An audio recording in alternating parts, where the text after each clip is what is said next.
Russia says it will help residents evacuate a Ukrainian region it has annexed. In a new sign, Kyiv's counteroffensive is advancing and Moscow is losing its grip on occupied territory.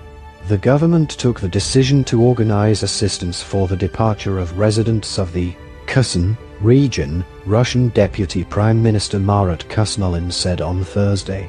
The Russian-installed governor of Ukraine's southern Kherson region earlier told residents to take their children and flee.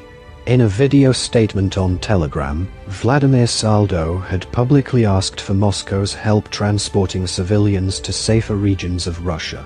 Every day, the cities of Kherson region are subjected to missile attacks, Saldo said. As such, the leadership of the Kherson administration has decided to provide Kherson families with the option to travel to other regions of the Russian Federation to rest and study. We suggested that all residents of the Kherson region, if they wish, to protect themselves from the consequences of missile strikes, go to other regions, he said, advising people to leave with their children.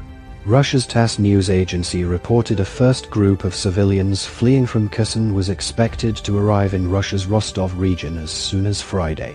Kherson is one of 4 partially occupied Ukrainian provinces that Russia claims to have annexed this month, and arguably the most strategically important.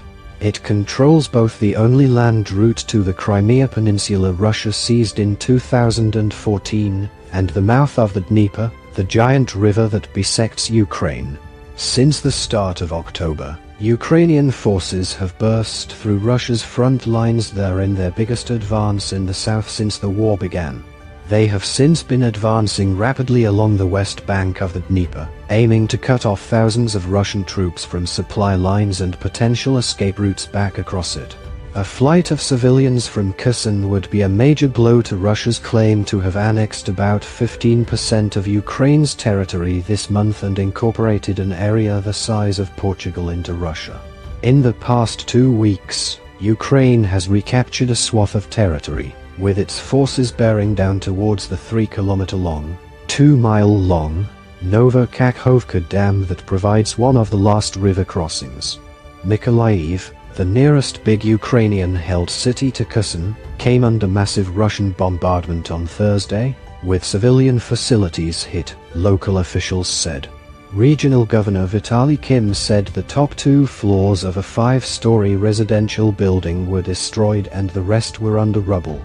Video footage provided by state emergency services showed rescuers pulling out an 11-year-old boy who Kim said had spent 6 hours trapped under the destroyed building.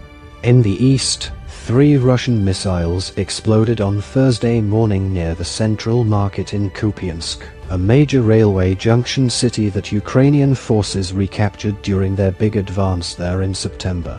The missiles destroyed shops, carpeting surrounding streets with glass shards, rubble, and twisted metal sheets. On Thursday, NATO allies meeting in Brussels unveiled plans to jointly beef up Europe's air defenses with Patriot and other missile systems. "We are living in threatening, dangerous times," said German Minister of Defense Christine Lambrecht at a signing ceremony where Germany and more than a dozen European NATO members committed to jointly procuring weapons for a European Sky Shield. Moscow said more military aid for Kiev made members of the US-led military alliance a direct party to the conflict and said admitting Ukraine to NATO would trigger a global conflict. Meanwhile, EU Foreign Policy Chief Josep Borrell sent a strong message to the Kremlin after Russian President Vladimir Putin's veiled threats of resorting to nuclear weapons to stem growing battlefield losses. Putin is saying he is not bluffing.